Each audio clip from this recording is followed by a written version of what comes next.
All of us have rightly condemned the crimes against humanity that are being committed by Vladimir Putin in Ukraine. And the government has moved instantly, within 5 days, to sanction Putin's regime. And the strength of language that was used rightly against Putin as a barbarian, as a thug, as a murderer, as a warmonger, all of which are true, all of those things apply to the State of Israel in its treatment of the Palestinians, and yes, the government is concerned about its use of language and doesn't feel it is appropriate to even use the word apartheid when Amnesty International, the most respected human rights organisation in the world, and Human Rights Watch, within a very short period of time, issue these damning reports saying that Israel, since its foundation, has been built on a system of oppression and domination and apartheid and racism, involving the murder of unarmed,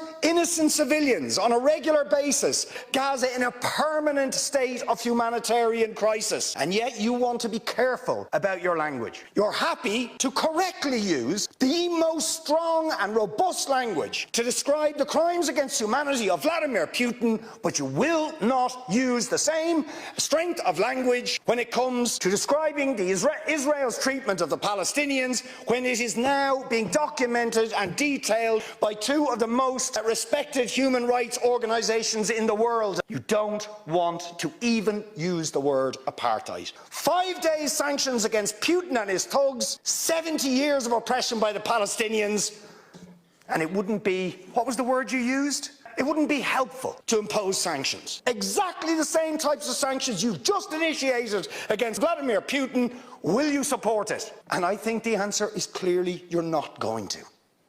And then we ask the question, why? Why? With such strength of feeling, Fine Gael and Fianna Fáil and Green TD stood up one after the other, saying it was intolerable, the thuggery and the warmongering and the brutality of Putin. You wouldn't stand for it. Urgent action had to be taken. But we've got to be much more careful with the Palestinians and their treatment. No action, no sanctions, no outrage.